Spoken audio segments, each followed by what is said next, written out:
Kenapa? Sebab sifat bagi Nabi ni, dia memahami satu benda itu, sifat kenabian. Nabi satu part, satu lagi kenabian. Dia ada kenabian bagi orang bukan Nabi. Ada. Orang tu. Benda ni pernah diungkap oleh Dr. Said Ramadan Al-Buti. Dr. Said Ramadan Al-Buti, bila disebut tentang beberapa tokoh-tokoh sufi, dia kata orang itu ada kenabian tapi dia bukan Nabi. Kan? An-nubuwah la nabiyya lahu. Dia kata dia ada kenabian tetapi dia bukan Nabi. Ada maksudnya orang tu ada kenabian tetapi tidak ada dia bukan Nabi. Kenabian. Satu lagi Nabi dia mesti ada kenabian lah. Ada orang tu macam contoh wali-wali Allah Subhanahu Wa Taala sebagai contoh. Wali-wali Allah ni dia ada kenabian tetapi dia tidak Nabi. Dia bukan Nabi sebab Nabi ni mesti pilihan daripada Allah Subhanahu Wa Taala. Dan sifat Nabi tu pula dapat wahyu. Adapun para wali tak dapat wahyu daripada Allah Subhanahu Wa Taala. Tapi akhlak kenabian tu ada pada diri dia. Istilah dia an-nubuwah dengan an-nabi. Benda ni pernah dibahas oleh Ibn Rushdi dalam kitab Tahafutut Tahafut. Ketika dia menjawab Imam Al-Ghazali dalam kitab Tahafut Falasifah. Dia ada bahaslah. Antara yang dia bahas tu adalah konsep manusia dengan kemanusiaan. Manusia ni ada. Bila sebut manusia ni ada lelaki, perempuan, mak, ayah, bapa. Tapi kemanusiaan dia rentas daripada tajuk mak bapak ni. Kemanusiaan tu tetap ada walaupun tidak ada manusia. Itu pernah dibahaslah oleh Al-Imam Ibn Rushd. Maka demikian juga yang pernah dibahas oleh Dr. Said Ramadan Al-Buti tentang istilah kenabian, satu lagi Nabi. Jadi yang kita sebut ni, ciri-ciri kenabian dan dapat wahyu daripada Allah SWT tu ada pada Nabi Yusuf AS. Maksudnya Nabi Yusuf tu Nabi dan ada kenabian. Bila dia ada kenabian dan dia Nabi, makanya bila Allah SWT bagi satu wahyu kepada dia, dia tahu macam mana nak cerita dekat orang. Dia tahu nak cerita dekat orang. Macam Nabi Muhammad SAW. Allah Ta'ala bagi wahyu pada dia. Dia nak cerita pada orang tu, dia tahu. Dia macam mana contoh? Ada macam contoh lah. Ada orang ni, ramai orang boleh belajar ilmu hadis. Tapi bukan semua yang belajar ilmu hadis tu mahir ilmu hadis. Contoh, kita ni kadang-kadang belajar ilmu hadis. Apa kita belajar? Hadis sahih, hadis daif, hadis hasan, hadis daif jiddan, munkar, maudhu' macam-macam. Kita belajar. Tiba-tiba, kadang-kadang kita ada jumpa satu hadis, bahas hadis tu, orang boleh kata hadis ni adalah sahih matan, sahih sanad tapi tidak sahih matan. Kita dah gelabah. Sudah, kok mana pula? Jadi maksudnya dia ada belajar ilmu hadis tapi dia tak mahir ilmu hadis. Dia ada jumpa hadis dalam kitab sahih. Dia jumpa satu lagi hadis lebih sahih. Jadi bila hadis sahih dengan lebih sahih, bila kita gabung dua perkara, macam mana nak buat? Maka kita kena ambil hadis yang lebih sahih, maka hadis yang sahih tidak boleh dijadikan sebagai amalan. Hadis itu sahih. Tapi bila bertemu hadis lebih sahih, maka hadis yang sahih itu tidak boleh jadi wal hujah. Makanya bila ada tu, orang belajar hadis, dia belajar dhaif sahaja, sahih, dhaif, hasan, dia boleh nilai. Tiba-tiba datang orang kata, hadis ni sahih, bertemu hadis lebih sahih, dia dah gelabah. Sudah, macam mana nak nilai, tak tahu kan? Maksudnya, ada orang belajar ilmu hadis tetapi dia tidak ada kemahiran dalam ilmu hadis. Orang yang ada kemahiran ilmu hadis ni, bila orang baca hadis tu, dia terus faham, dia terus nilai. Orang sebut hadis ni syaz, contoh. Hadis ni mahfuz, dia terus faham. Standard hadis ni macam mana. Otak dia tu berkisar tentang pemahaman terhadap hadis Nabi begini. Bermaksud dia ada kemahiran dalam ilmu hadis, tak sama dengan orang yang belajar ilmu hadis. Sebab anda pernah jumpa ada orang ni dekat universiti dia mengajar ilmu hadis. Tetapi bila kita bersembang dengan dia, kita pun rasa macam mana dia kat universiti boleh mengajar ilmu hadis sedangkan terma-terma sebegini dia tak tahu. Contoh dia kata hadis ni telah diriwayatkan oleh Al-Imam Al-Bukhari di dalam kitab Sahih Al-Bukhari. Kita bagi tahu, hadis ni sebenarnya perawi dia nama Salamah bin Kuhail. Salamah bin Kuhail ni tasyayyu'. Bila sebut tasyayyu', sesuatu hadis itu tidak boleh dijadikan sebagai hujah jika kandungan matan itu menyokong kepada aliran Syiah dia. Tak boleh. Tak boleh. Itu metodologi dalam Sahih Al-Bukhari. Dia kata tak boleh lah sebab ni riwayat Imam Al-Bukhari. Kok tu pula? Lepas tu kalau kita argue lagi, ialah memang ada Sahih Al-Bukhari tetapi itu sebagai syawahid, sebagai lawahid, dia bukan sebagai induk hukum. Bukan macam tu. Dia kata tak boleh lah sebab ada Sahih Al-Bukhari. Maksudnya dia memang belajar ilmu hadis, memang dia mengajar ilmu hadis tetapi dia tidak ada kemahiran dalam ilmu hadis. Ada orang ni bila dia mahir ilmu hadis, ungkap sekali terus faham. Kita mahir ilmu fiqah, orang ungkap satu termah kita terus faham maksud dia apa. Tak payah nak definisi, nak bahas panjang, tak payah. Sebab ada ilmu tu kadang-kadang kita kena sebut sekali. Orang yang dengar tu mahir ilmu, dia akan faham mendalam. Kalau tak mahir, dia dengar sekali, dia faham gitu-gitu je. Dia tak faham macam orang yang mahir. Okey, sekarang ni ada orang namanya Nabi. Nabi Muhammad ke, Nabi Yusuf AS ke, Nabi apa pun dia Nabi. Sekarang ni, dia Nabi tau. Allah Ta'ala bagi wahyu kepada Nabi dengan kematangan, dengan hikmah, pengalaman hidup dia, emosi dia, spiritual dia, apa lagi, akal dia, empirical dia. Semua komplit. Bila komplit, sampai ilmu dekat dia, pemahaman dia terhadap wahyu itu cukup mantap. Lepas tu dia ungkapkan balik wahyu itu kepada orang yang mendengar dalam ungkapan yang tepat. Yang tu ada kepada Nabi. Dan itulah yang dimasukkan dengan hukman, mengikut tafsiran daripada ulama-ulama tafsir merujuk kepada Nabi Yusuf alaihissalam. Wa atainahu hukman. Wa atainahu hukman. Baik. Masuk ilman. Wa atainahu hukman wa ilman. Ada sebut ilman pula. Ilmu di sini apa? Wahyu daripada Allah SWT. Hikmah tu tak semestinya wahyu. Dia ada kemahiran tu kan. Dah ada kemahiran tu, maka datanglah ilmu wahyu. Allah Ta'ala bagi wahyu kepada dia. Ada pula termasuk juga ilmu kasbi. Dia ilmu kena belajar. Dia ada 4 jenis ilmu. Yang pertama dia panggil ilmu wahyi. Yang kedua dia panggil ilmu laduni. Yang ketiga dia panggil ilmu kasbi. Yang keempat dia panggil ilmu ilhami. 4 jenis ilmu. Kita dah bahas ilmu ilhami dalam ayat yang lepas. Yang wa auhayna ilaihi. Yang Allah Ta'ala telah memberikan wahyu kepada Yusuf AS. Ingat kita kupas hari itu, ilmu yang Allah Ta'ala bagi pada Yusuf AS pada ketika itu dipanggil ilmu ilham. Ilmu ilham. Tapi di sana ilmu kasbi. Apa ilmu kasbi? Macam kita ni lah. Nak faham kena belajar. Kena belajar ilmu nahu, belajar kalau memahami ilmu Islam lah. Kalau kita nak belajar ilmu kedoktoran, kita kena belajar lah yang bukan ilmu kedoktoran. Kita nak belajar ilmu kimia, kena belajar lah apa yang disiplin bagi ilmu kimia itu. Dia panggil sebagai ilmu kasbi. Dia panggil. Al-wahyi daripada Allah Ta'ala. Ilmu laduni Allah Ta'ala bagi kepada orang-orang yang soleh. Taat kepada Allah. Lepas tu tidak melakukan maksiat kepada Allah SWT. Jadi dilakukan semua itu. Dan makanya daripada disebabkan dia melakukan sebegitu, Allah Ta'ala bagi ilmu pada dia. Dia panggil sebagai ilmu laduni. Okey, semua ilmu ni ada pada Nabi Yusuf AS. Taib. Imam Fakhruddin Ar-Razi, dia pergi bahas kenapa disebut kalimah hukman terlebih dahulu berbanding ilman. Wa atainahu hukman wa ilman. Imam Fakhruddin Ar-Razi dia kata, ini tafsiran dia. Dia kata yang dikatakan hikmah di sini adalah ilmu secara amali. Adapun ilman adalah ilmu secara teori. Satu ilmu amali, amalan perbuatan. Orang belajar kedoktoran, dia akan belajar ilmu teori dulu dekat universiti. Kalau demam macam ni, maka ubat macam ni. Dia belajarlah. Dia akan masuk satu lagi praktikal. Ilmu praktikal. Dia sendiri pergi jumpa pesakit, dia pergi rawat sendiri pesakit tu. Dirawat sakit. Jadi bila dia rawat, dia belajar berbentuk rawatan itu, ilmu teori itu lagi mantap. Faham dah, tapi bila praktikal lagi faham. Ustaz pergi mengajar cara-cara berwuduk, basuh muka, basuh tangan, basuh kepala dalam kuliah. Macam ni cerita kan. Kita pun dengar, kita faham lah. Basuh muka, ratakan air, basuh tangan, ratakan air sampai ke siku. Kita ni, itu satu bentuk teori. Ada satu lagi, ustaz tu dia pergi bawa murid dia pergi dekat kolah air.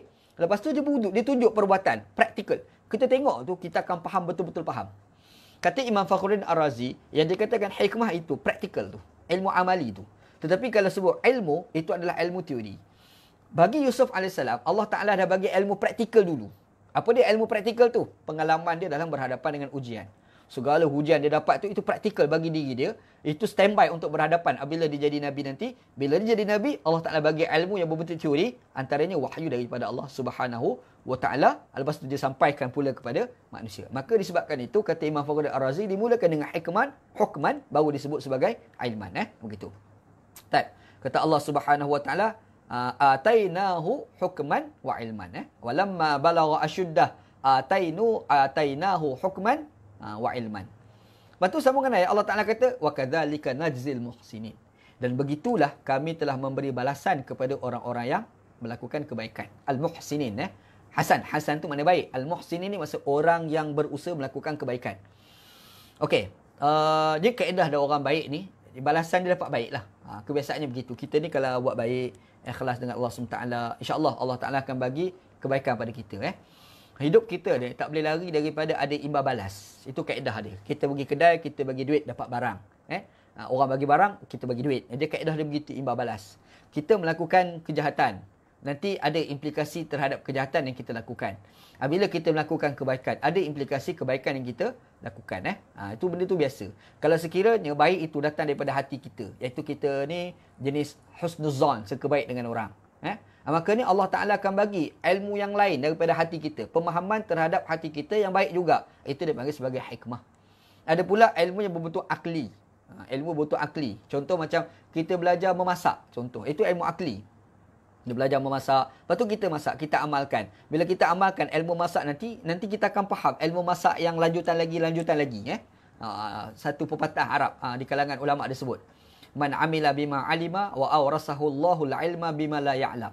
Barang siapa yang beramal dengan apa yang dia tahu, Allah Ta'ala akan mewarisi kepadanya perkara, Allah Ta'ala akan mewarisi kepadanya ilmu yang dia tak tahu lagi. Kita ada ilmu, satu ilmu, belajar ilmu memasak. Masak apa?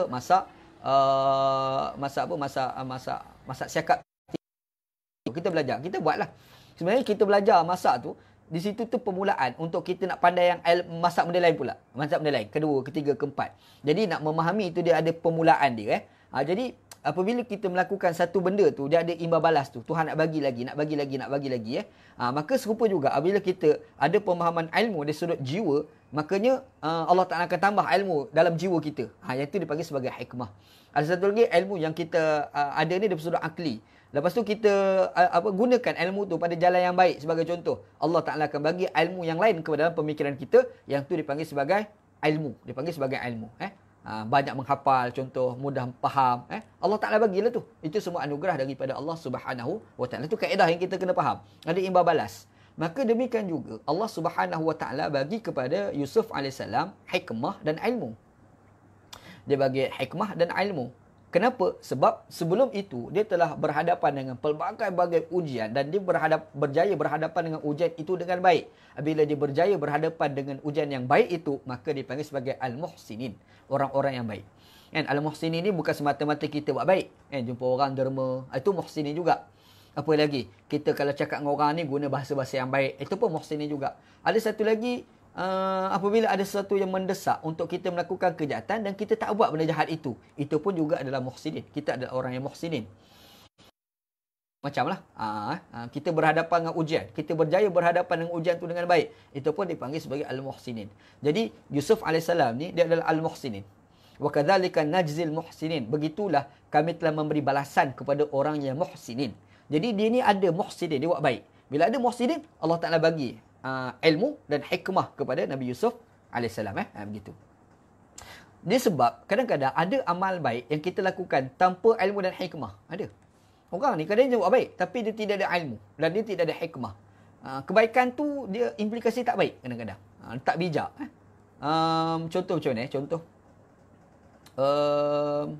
Macam mana? Contohlah kita sebut, kalau kita ada ilmu, kita akan fikir secara akal bodoh kita akan kata puasa itu adalah baik.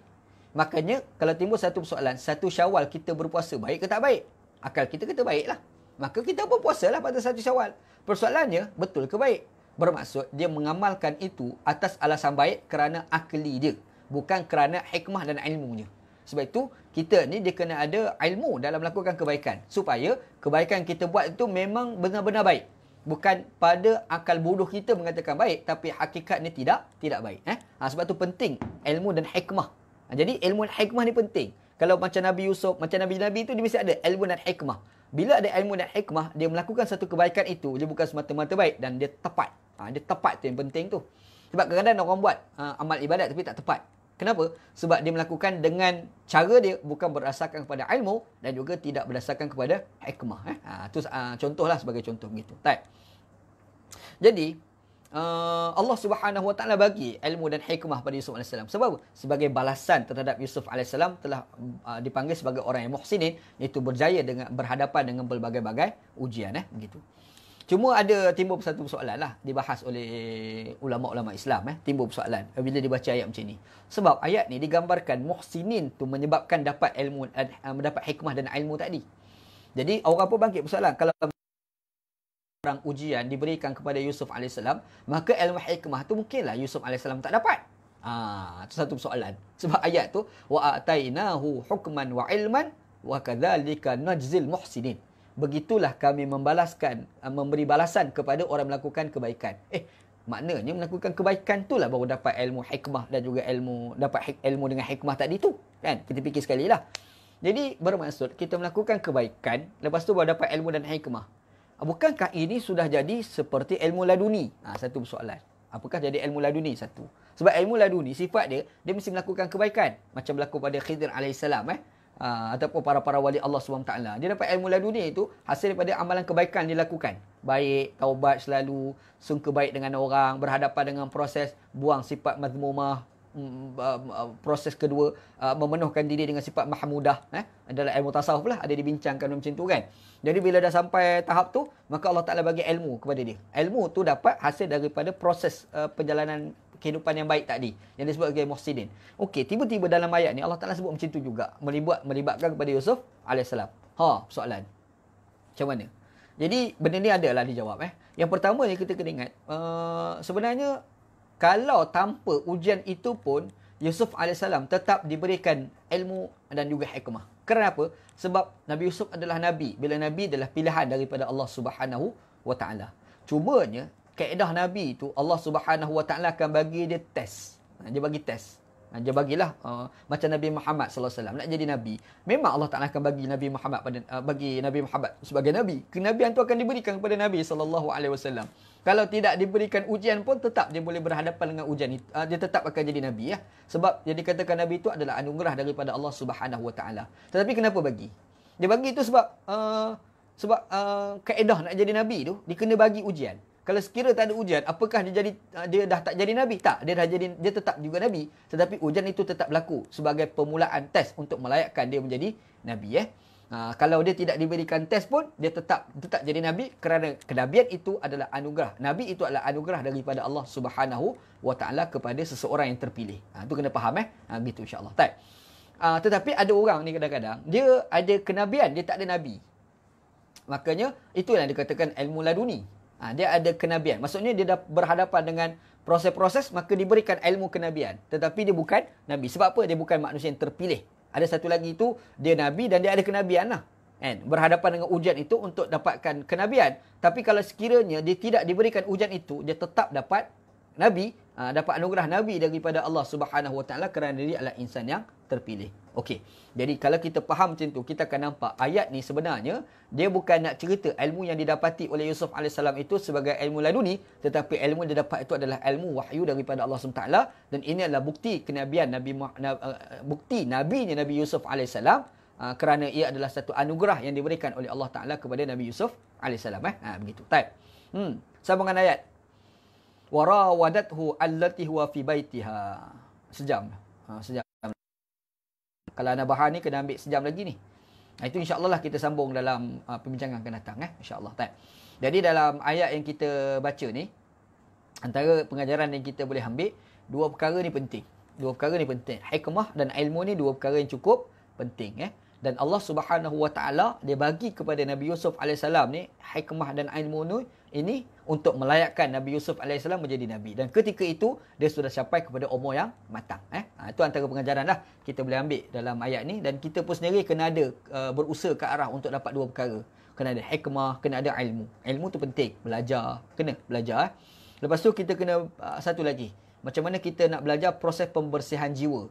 Dan kita kena belajar pula macam mana berfikir secara matang supaya kita jadi orang yang hakim, orang yang berhikmah. Itu pentinglah. Itu antara pengajaran kita boleh ambil kita boleh ambil daripada ayat yang kita bincang pada malam ni insya-Allah. Ayat ke-22 daripada surah Yusuf. 23 ayat tu panjang. Itu anda rasa kalau anda kupah mengambil masa sejam, itu insya-Allah kita kupah pada waktu yang lain insya-Allah. Wallahu taala alam. Warawadathu allati huwa fi baitiha an nafsihi. Dan ketika itu Zulaikha telah menggoda Yusuf alaihissalam. Yang Yusuf alaihissalam tu berada dalam rumahnya, dalam rumah Zulaikha. Lepas tu waghallaqatil abwab. Lepas tu Zulaikha pergi kunci pintu-pintu tu. Macam ni cerita tu, itu insya-Allah kita bincang dalam perbincangan esok lah insya-Allah. Wallahu taala alam. Wallahu alam. Okey, baik.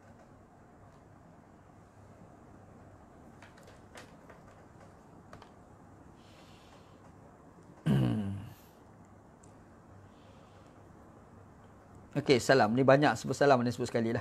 Haji Yusril, Zai Syam, Muhammad Nazri, Mak Farhan, Assalamualaikum warahmatullahi wabarakatuh. Haji Ahmad, Ustaz Saifuddin Yusof. Khusi ni Syekh, masa anak lepak dengan entah tu, ada seorang Pak Haji seorang, dia telefon anak, dia kata nak hantar barang tu kan. Inilah kursi dia bagi ni Syekh. Ustaz Saifuddin Yusof ni. Kursiyun jadid. Kursi bagi. Kursiyun jadidun. Kalau baca betul, kursiyun jadidun. Begitu. Salim. Assalamualaikum warahmatullahi wabarakatuh. Kalau Asyuddah itu 40 tahun, baginda masih bujang. Kalau tengok macam tu lah, bujang lah. Sebab lepas pada tu dia kahwin. Dalam riwayat Israiliyat ada cerita dia kahwin lepas pada tu ada cerita. Wallahu a'lam. Kalau ikut urutan ayat, godaan berlaku selepas itu. Urutan ayat apa? Sebab dia kahwin selepas daripada tu. Lepas pada tu dia kahwin. Yusuf AS ni dia kahwin selepas daripada godaan yang dilakukan oleh Zulaikha terhadap dia. Lepas pada tu pun dia kahwin. Bukan sebelum tu. Bukan sebelum tu. Wallahu a'lam. Tak juga. Haris Akmal, adakah ilmu laduni ini Tuhan bagi kepada orang yang belajar ilmu tasawuf sahaja? Tak.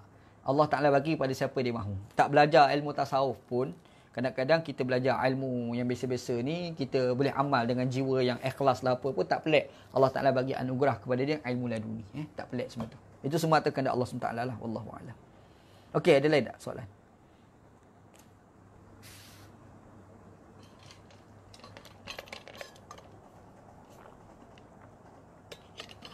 Dr. Said Ramadan Al-Buti, Khairani Tawa'i. Dia sebut, dia kata, Assalamualaikum warahmatullahi wabarakatuh. Bagi contoh Ustaz, tokoh yang ada ciri kenabian tapi bukan Nabi. Zaman sekarang ada ke? Kalau Quran, Khidir alaihissalam. Sebab Khidir tu ulama khilaf. Apakah dia Nabi ataupun tidak? Itu khilaf. Ada ulama kata dia bukan Nabi, ada ulama kata dia Nabi. Alasan orang kata dia bukan Nabi sebab sifat Nabi ni dia mesti ada umat. Tiba-tiba Khidir tidak ada umat. Maka tak bolehlah kata dia sebagai Nabi. Adalah orang bahas lagu tu lah. Panjanglah perdebatan tu.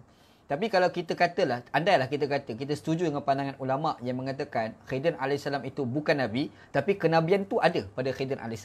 Satu. Lain, Luqmanul Hakim. Luqmanul Hakim tu dia ada kenabian, tetapi dia bukan Nabi. Dan Dr. Sa'id Ramadan Al-Buti dia sebut, antara orang yang ada an-nubuwah la nabi yalahu tu, dia sebut tokoh-tokoh sufi-sufi dulu. Contoh macam nama Mak Mustamam pula. Ibrahim Adham contoh. Tu dia sebutlah Ibrahim Adham. Siapa lagi? Ada satu tokoh sufi Bustami apa nama tahu? Ana tak peminat tak. Jadi lebih kurang macam itulah namanya. Bustami apa nama macam itulah. Itu antara nama-nama yang dikata ada kenabian tapi bukan nabi. Disebut oleh Dr. Said Ramadan Al-Buti begitu. Wallahu a'lam.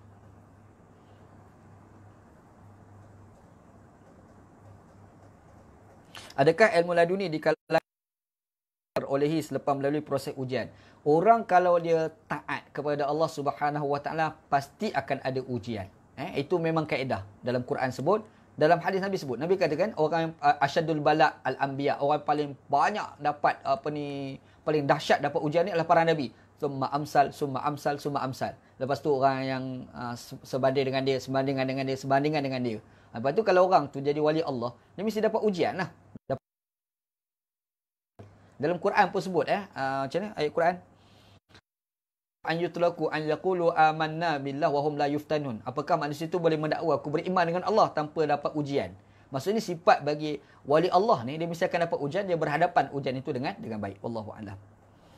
Okey, Iswandi. Assalamualaikum Ustaz. Kalau Luqmanul Hakim tu jenis ilmunya apa? Tu ilmu, ada yang pembahas kata itu antara ilmu laduni dan ada orang kata hikmah, ilmu hikmah. Sebab ilmu laduni ni yang kita sebut hukman wa ilman. Ilman tu ilmu laduni. Ada 4 kita ada sebut. Ilmu tu ilmu hasbi, ilmu wahyi, ilmu laduni, ilmu ilhami, ilmu. Hikmah tu satu-satu tajuk yang lain. Jadi Luqmanul Hakim tu ada orang kata ada ilmu laduni dan ada orang kata tak, dia ada hikmah tu. Hakim tu. Sebab tu panggil Luqmanul Hakim hikmah tu dia ada hikmah begitu. Wallahu a'lam. Salam Ustaz, apa hukum bernasyid? Ustaz Wai, walakum. Salam Ustaz, apa hukum bernasyid dan mendengar nasyid? Okey, tak ada apa pun. Ana suka dengan nasyid, tak ada apa pun. Ada orang kata nasyid itu haram. Okey, kita tanya kenapa haram? Jawapannya haram kerana ada muzik. Hukum muzik itu apakah haram? Itu satu soalan pula. Dia kata haram muzik kerana muzik. Haram nasyid kerana muzik. Tak. Kita dah bahas lah sebelum ni. Hadis Nabi SAW yang menyebut tentang haram muzik itu semua tu tidak soreh. Yastahilluna al-hira wal-harira wal-khamra wal-ma'azif. Hadis tu kan. Al-ma'azif tu yang ditafsirkan sebagai muzik sebenarnya tidak soreh. Sebab ada ulama tafsirkan ma'azif bukan muzik. Ada ulama tafsirkan ma'azif itu adalah alat-alat yang melalaikan. Maksudnya kalau sekiranya dengar lagu yang melalaikan itu adalah haram. Tapi kalau tidak melalaikan maka tidak haram. Gitu. Satu. Okey, kita kata haram nasyid sebab apa? Sebab ungkapan kata. Ungkapan kata tak jadi masalah. Sebab ada syairul jahili, ada syair jahiliah. Kan? Pada zaman dulu ada pensyair di kalangan orang Arab dan dia bersyair di hadapan Nabi SAW, dan di kalangan para sahabat pun ada jadi pensyair. Jadi ungkapan kata tu tak jadi isu untuk kita nak katakan muzik sebagai haram. Jadi mendengar nasyid itu tidak haram. Kita menyanyi nasyid pun tak haram. Bukan muzik nasyid je lah. Yang lagu-lagu biasa tu pun tidak haram. Yang haram tu jika lalai satu. Jika maksud lalai ni adalah jika boleh meninggalkan kewajipan ataupun membawa kepada yang haram. Main gitar ni sampai tak semayang contoh. Itu haram tu. Tapi kalau main gitar masih lagi semayang tak apa. Macam tu. Itu maksud dia. Jadi dengan muzik, menyanyi nasyid, menyanyi apa semua tu hukumnya adalah boleh. Wallahu a'lam. Okey. Husuhaimi Muhammad Radi. Ustaz, dalam musim PKP ni sah ke lakukan solat Jumaat kurang daripada 40 orang? Sebenarnya yang kata 40 orang tu mazhab Syafi'i je. Yang lain pada Syafi'i tak kata 40 orang. Sebab tu kalau kita buka Fathul Bari bi Syarh al-Bukhari, Imam Ibn Hajar Al-Asqalani dia senaraikan 14 pandangan ulama berkenaan dengan bilangan orang untuk menunaikan solat Jumaat. 14 dia buat mari. Dan 20 tu salah satu pandangan. Di sana dia kata 12 orang pun dah memadai. Jadi kalau nak sembahyang Jumaat kurang daripada 40 orang, macam yang kita dah ada pengumuman di Perlis dan beberapa tempat dekat wilayah pun ada mengisytiharkan kita boleh sembahyang Jumaat selama 12 orang. Itu sebenarnya ada pandangan yang valid untuk mengatakan sebegitulah. Boleh, wallahu a'lam. Anda pernah tulis benda ni? Anda tulis dalam laman web saudara.org. Cuba cari artikel anda dalam tu pasal isu PKP lah sembahyang Jumaat ni. Anda ada kupas beberapa pandangan-pandangan ulama berkenaan dengan bilangan orang sembahyang Jumaat. Wallahu a'lam.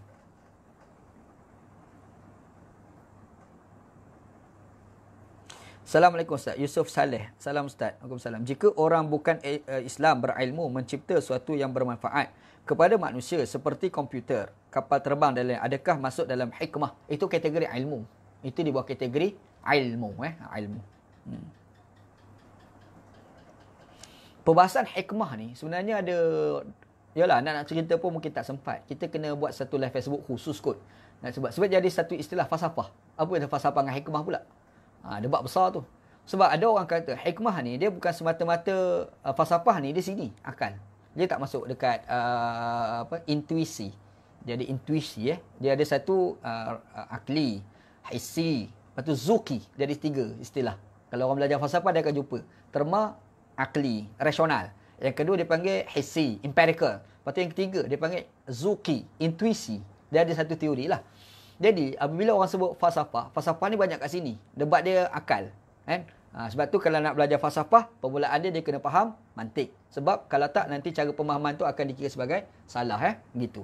Tak. Jadi sekarang kita kena gabung tu. Kita kena gabungkan di antara yang akli dengan zuk tadi.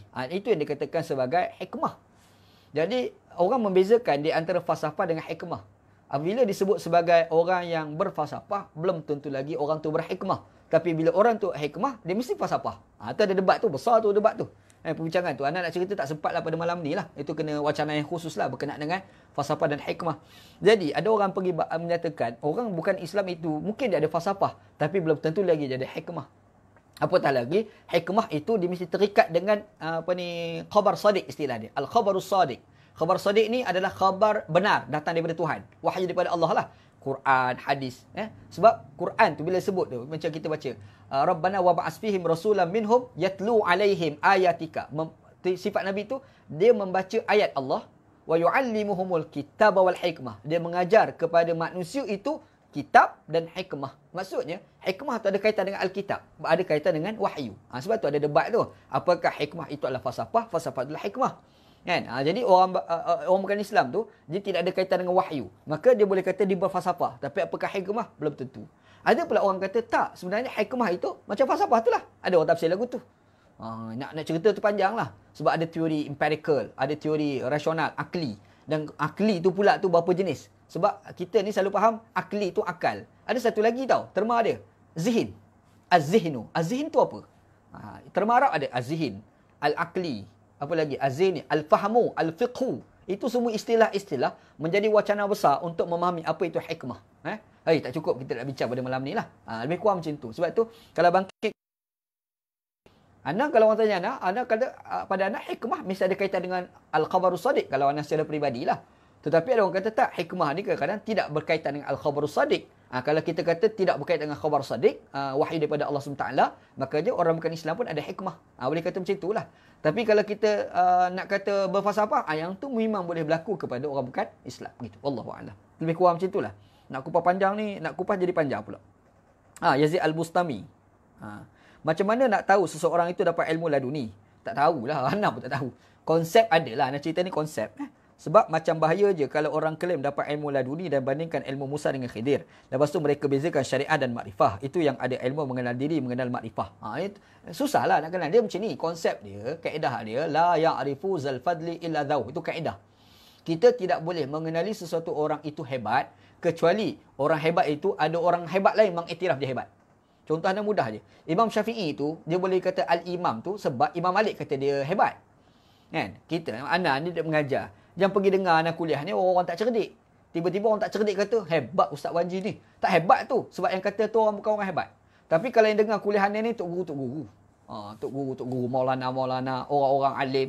Dr. Sa'id Ramadan Al-Buti ke, Qaradawi ke, dengar nak bersyarah. Qaradawi dengar, alim kamu ni. Barulah kita dikatakan sebagai alim. La ya'rifu zal fadli illa dhaw. Tidaklah mengenali orang yang hebat itu kecuali yang mengiktiraf hebat itu adalah orang hebat juga. Okey. Timbul satu persoalan. Khidir AS itu adalah induk bagi ilmu laduni dalam tradisi ilmu. Masalah sebelum tu ada ke tidak, kita tak tahu. Tapi yang maklumat yang kita tahu, permulaan yang kita tahu orang ada ilmu laduni ni merujuk pada Khidir AS. Baik. Persoalannya, Khidir AS dia pernah sebut tak? Orang ni ada ilmu laduni, orang lain. Dia tak pernah tunjuk. Makanya kita tak tahu siapa yang dapat ilmu laduni. Yang masalah klaim tu masalah kita. Itu masalah kita. Bukan hakikat ilmu laduni tu. Mungkin ada di kalangan kita yang ada ilmu laduni. Tetapi betul ke dia tu kalau dia klaim dia ada ilmu laduni itu, ilmu yang dia ada tu adalah ilmu laduni ataupun sebenarnya klaim dia sahaja. Itu satu persoalan. Sebab itu padanya kita tak payah nak klaim lah orang yang ada ilmu laduni ke tidak. Tak ada. Kita dah belajar. Kita belajar macam biasa. Dan kalau kita dengar orang cakap, kita rasa benda tu betul, kita terima. Tak betul, kita tolak. Kalau selaras Quran hadis, tafadhal. Kalau bercakap Quran hadis, kita tolak. Macam tu je lah. Klaim-klaim tak perlu. Gitu. Wallahu a'lam. Itu nak punya pandangan lah. Wallahu a'lam. Yazid Bustami. Betul lah. Yazid Bustami yang nak sebut tadi. Ustaz berpendirian Khidir masih hidup telah mati. Saya dengar ada ulama-ulama sufi terutama Syekh tarekat mendakwa yaqazah dengan Khidir. Ana secara peribadi menganggap Khidir AS meninggal. Ana secara peribadi. Ana pernah bentang hari tu dekat rumah Datuk Nazri Abdullah. Dia ada panggil ana suruh bincang pasal surah Al-Kahfi. Surah Al-Kahfi ke? Dia suruh ana bentang lah. Ana buatlah perbentangan. Bentang-bentang tu ana sebut berkenaan dengan Khidir AS. Ana beritahu lah ana secara peribadi tengok perdebatan ulama Khidir AS sudah mati. Sebab tidak ada satu ayat pun, satu asas pun mengatakan Khidir AS tidak mati. Kalau ada pun semua dakwaan tu tidak bersumber daripada sumber yang meyakini. Wallahu a'lam.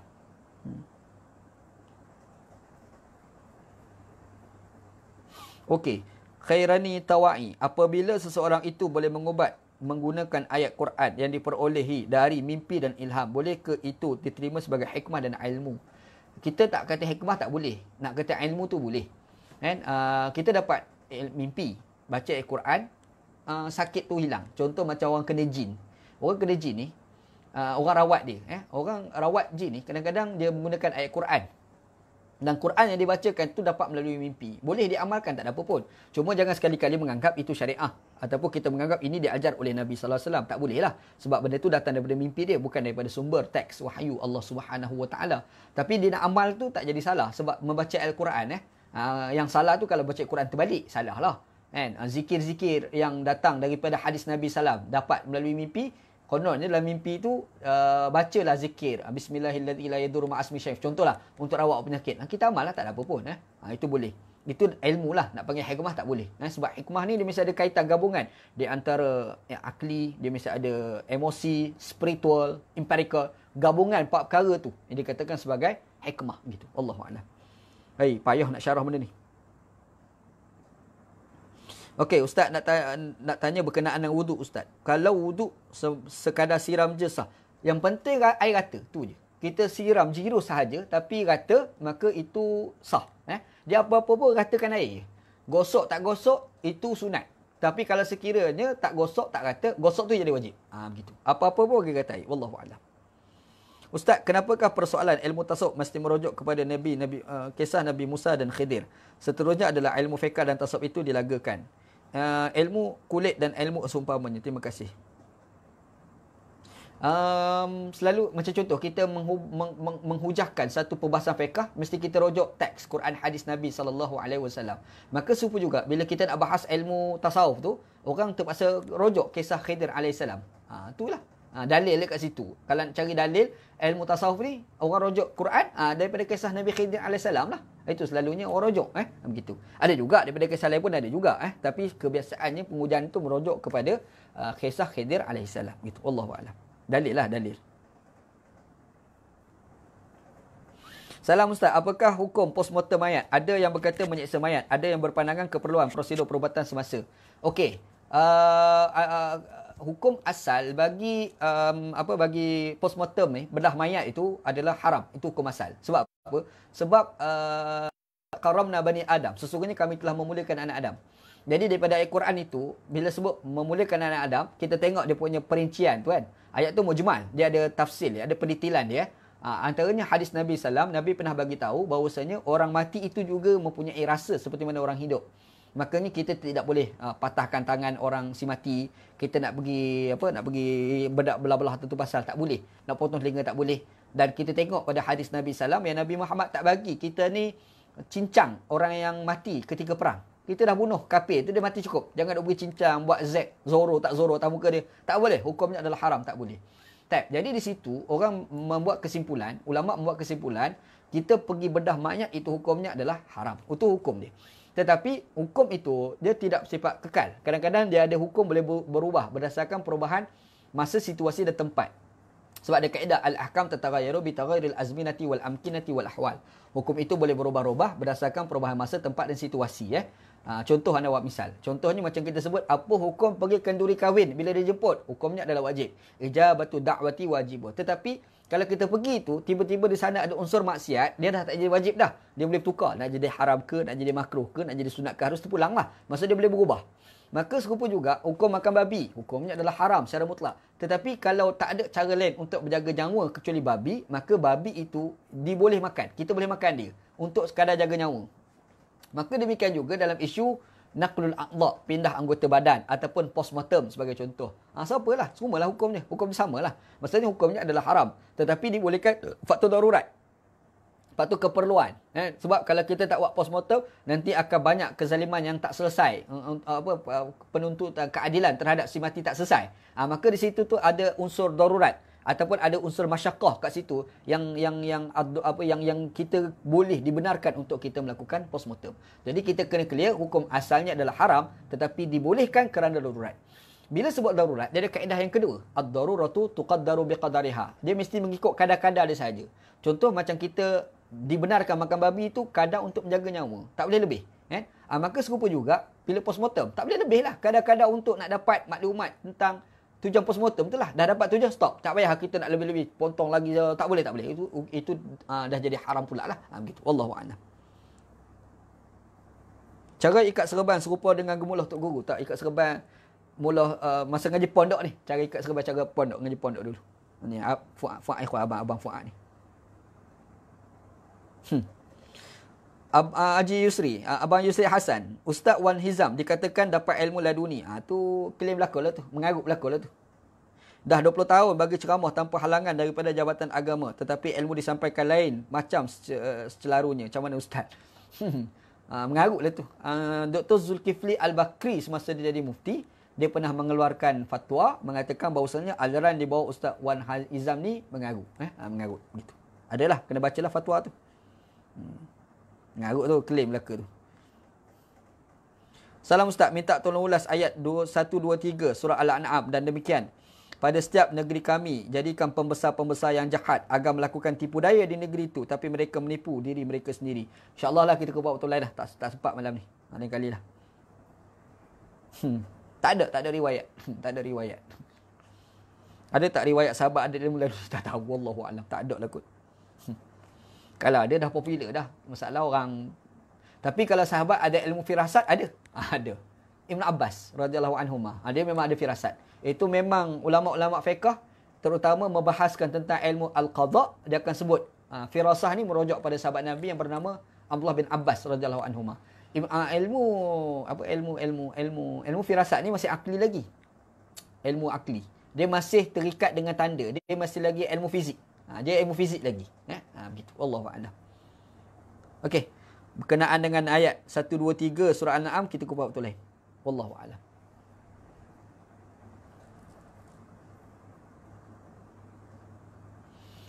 Okey, ada lain tak?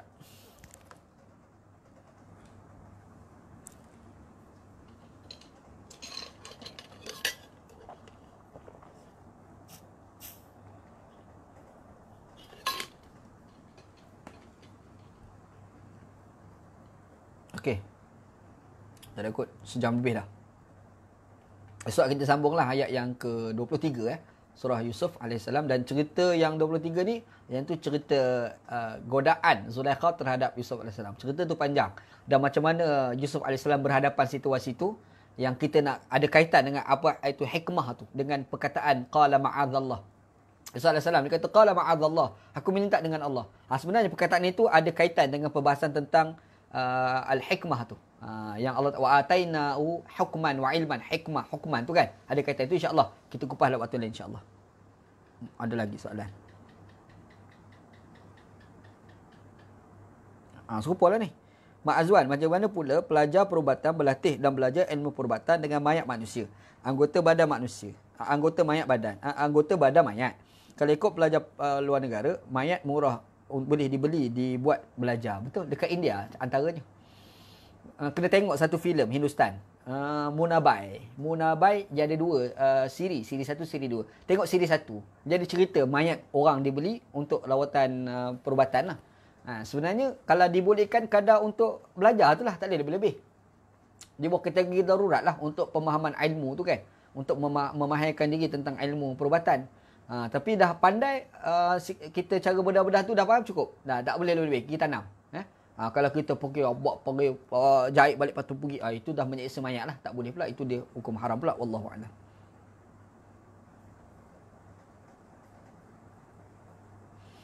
Okey, Haji Wan Ahmadi, tiada dikira hebat seseorang itu melainkan dia diakui oleh seseorang lain yang hebat pula. Betul. Tuhan mengangkat darjat mereka, insya-Allah. Insya-Allah. Comel serba Ustaz Abi Adi. Comel, anda pakai sok mual lah kalau comel kat. Haslina Osman, jazakallah khair Ustaz atas pusat ilmu. Semoga amin ya Rab. Semoga Allah merahmati dan memberkati Ustaz sekeluarga. Amin ya Rab. Amin. Terima kasih Puan Haslina Osman. Okey, ada lagi tak?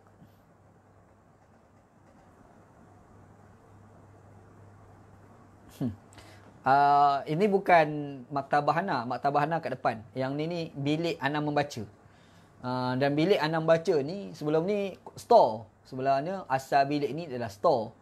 Jadi bila PKP, Ana selalu baca buku ni kat kedai mamak selalunya. Sebelum PKP ni kedai mamak Ana baca kan, dan Ana jarang-jarang buat live Facebook. Dan selalunya kalau Ana buat live Facebook sebelum ni pun Ana buat kat pejabat. Jadi bila PKP, pejabat pun tutup. Sekarang dah tak ada pejabat lah sebab dah berhenti kerja kan. Jadi PKP Ana tak ada tempat nak baca buku. Sebab nak baca kat maktabah tu anak-anak ada lah apa jadi ganggu. Kan, nak buat live Facebook lagi tak boleh lah sebab anak-anak ganggu.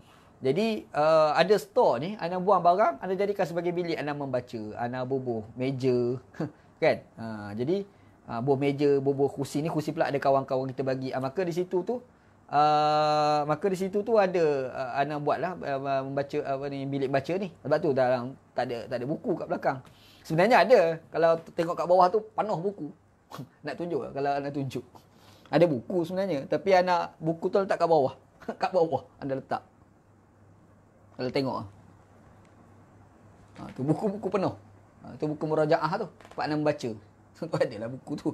Cumanya buku tu letak kat bawah, tak letak kat atas. Kat dalam almari tu dekat dalam ada maktabah Hana, maktabah satu. Dalam bilik baca ni satu gitu. Allahu a'lam. Tak boleh membelakangkan kitab. Tak ada apa belakang kitab pun tak ada apa. Okey, tak ada lah kot. Lain kali pula. Wallahu a'lam. Ala sayyidina Muhammad wa ala alihi wa sahbihi ajma'in. Walhamdulillahirabbil alamin. Assalamualaikum warahmatullahi wabarakatuh.